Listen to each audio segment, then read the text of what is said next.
Tuna जी, अब गर्मी आ गई है। आपने कुछ सोचा है क्या? इस बार आप क्या खेती करने वाले हैं? अरे, ये तो मैंने अभी तक सोचा भी नहीं। अच्छा टुनी, इस बार हम क्या खेती कर सकते हैं? टूना जी, लीची का मौसम आने वाला है। मैंने सुना है लीची का पेड़ बहुत मीठे फल देते हैं। क्यों ना हम लीची का खेती करते हैं?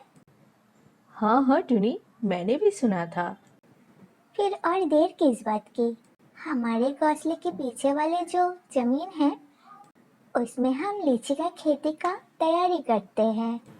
ठीक है, फिर कल से हम दोनों काम में लग जाएंगे। अगले दिन सुबह हो जाती है।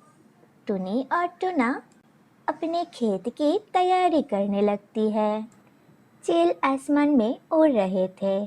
तभी टुनी और टुना को खेत में काम करते हुए देखकर चील टुनी और टुना के पास आती है। अरे, तुम दोनों यहाँ क्या कर रहे हो? चील मसी, इस बार हम लीची का खेती करेंगे, इसीलिए हम दोनों यहाँ काम कर रहे हैं। अच्छा, ये तो फिर अच्छी बात है। अच्छा, फिर काम करो, मैं चलती हूँ। मैं भी अपने खेतों में तरबूज की बीज लगाई थी। अरे वाह, ये भी तो बहुत अच्छी बात है। अच्छा, तो फिर मैं चलती हूँ। इतना कहकर चील मसी भी वहां से चली जाती है।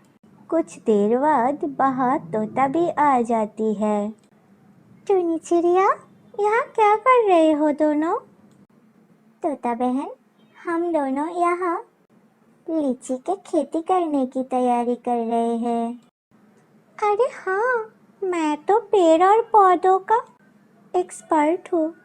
क्या मैं तुम दोनों का मदद कर सकती हूँ? हाँ बिल्कुल, क्यों नहीं। फिर उन तीनों ने खेतों में बहुत सारे काम किया। खेत का सफाई किया। तीनों खेत में गड्ढे खोदते हैं। खेत में लीची के पौधे लगाते हैं। शाम होते ही तीनों अपने अपने घर में वापस लौट जाते हैं। अगले दिन सुबह टोनी लीची के पौधों में पानी डालते हैं। ऐसे ही कुछ दिन गुजर गया। खेत में पौधे भी बड़े हो चुके हैं। समय बीतता है, पेड़ बड़ा होता है। बारिश, धूप और मेहनत के साथ एक प्यारी मोमताज। लीची की खेती नहीं किया, हम लोगों ने पहली बार किया। किसी भी पक्षी को इसका टेस्ट भी पता नहीं। अगर इसमें फल लग जाए तो हम जंगल के सभी पक्षी को ये लीची खिलाएंगे। ठीक है टूना जी। रोज टूना और टूनी खेतों का देखभाल करते हैं। उधर चील मसी की खेत में भी तरबूज लग चुके हैं। कुछ दिन बाद टूनी की हर लीची की पेड़ में लीची आ गए हैं।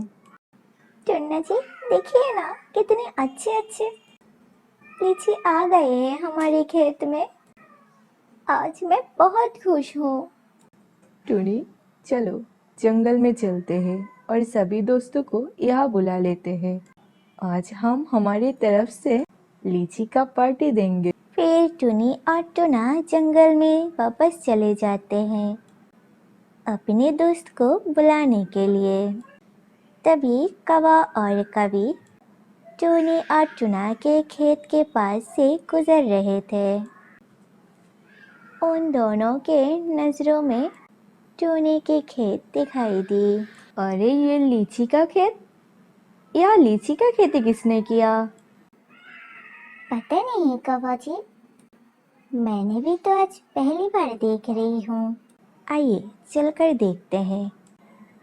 जिसका भी हो, चलो यहाँ से कुछ लीची चुरा लेते हैं, फिर घर जाके आराम से खाएंगे। दोनों लीची चुरा ही रहे थे, तभी सभी पक्षी वहां आ जाते हैं।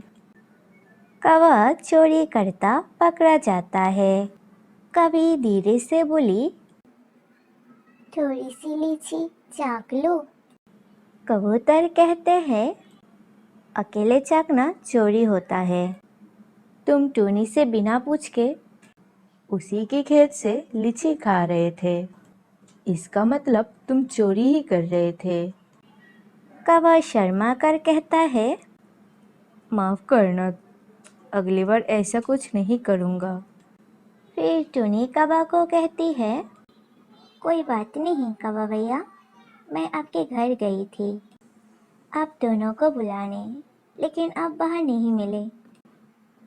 जब अब यहाँ आ ही चुके हो तो हम साथ मिलकर लीची खाएंगे। फिर सब मिलकर लीची खाते हैं और जश्न मनाते हैं।